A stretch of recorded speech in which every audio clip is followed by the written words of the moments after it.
Duty నుంచి ఇంటికి వెళ్తా అంటే ఇదిగో ఇట్లా కనిపించింది. ఇవి ఇట్లా ఎందుకు పెడతారో మీకు తెలుసా? మన పెద్దలు ఏం చెప్తారు, ఫర్ సపోజ్ ఇంట్లో ఒక వ్యక్తికి బాగాలేదు, ఫీవర్ లాంటివి వచ్చినప్పుడు హాస్పిటల్స్ కి తిప్పుతాం. ఏదో కారణం వల్ల హెల్త్ ఇష్యూ తొందరగా సెట్ అవ్వదు, తగినం పట్టడు అంటారు తెలుసా మీకు? స్థానికంగా ఉండే ఒక పెద్ద మనిషి మీ మీద ఎవరో కూర్చున్నారు, ఎవరికైనా చూపెట్టాలంటారు. ఇక మనోళ్ళు గాబార పడిపోయి దగ్గరలో ఉండే పలానా ఆయన చూస్తాడు కదా, చలో పోదాం పని తీసుకొని పోతారు. ఆ పెద్ద ఆయన ఒక ముగ్గు పోసి ఒక నల్ల కోడి పెట్టి ఇవన్నీ పెట్టి ఇగో పలానా ఆయన నీ మీద కూర్చున్నాడు అని చెప్తాడు. ఇప్పుడు నేను ఎల్లగొడతా అని చెప్తాడు. చెప్పి వీపు మీద గట్టిగా 2 దెబ్బలు కొడతాడు. ఆ వ్యక్తి భయానికి స్పృహ తప్పి పడిపోతాడు. అప్పుడు మనం ఏమనుకుంటాం, మన మీద ఉన్నది వెళ్ళిపోయిందని అనుకుంటాం. కానీ నిజానికి మన భయాన్ని, మన అమాయకత్వాన్ని వాడు సొమ్ము చేసుకుంటాడు. ఇలాంటివి నమ్మి మంత్రాలు చేస్తున్నాడని భార్యాభర్తలను ఇద్దరిని కాల్చిన సందర్భం కూడా ఉన్నది.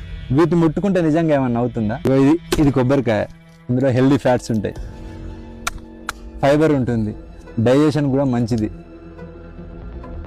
హెయిర్ కూడా చాలా మంచిది. ఇది నిమ్మకాయ, ఇందులో విటమిన్ సి ఉంటుంది. అసలు ఎండలు ఎక్కువ కొడుతున్నాయి, కనబడితే నిమ్మరసం చేసుకుని తాగండి. ఇందులో యాంటీ ఆక్సిడెంట్స్ ఉంటాయి, మెటబాలిజం పెంచుతుంది, ఫ్యాట్ తగ్గడానికి కూడా ఉపయోగపడుతుంది. ఇలాంటి పదార్థాలను రోడ్డు మీద పడేయడం మన అజ్ఞానం మాత్రం. భయం, అజ్ఞానం మనల్ని బానిసలుగా మార్చేస్తుంది. దురదృష్టం ఏంటంటే మన నిర్ణయాలు మనం తీసుకుంటలేము, మన భయాలు తీసుకుంటున్నాయి. మూఢనమ్మకం మనిషిని బలహీనుడిగా చేస్తుంది, విజ్ఞానం మనిషిని శక్తివంతునిగా చేస్తుంది. ఆలోచించండి, నిజాన్ని మాత్రమే నమ్మండి, మూఢనమ్మకాలను కాదు. Thank you. జై హింద్.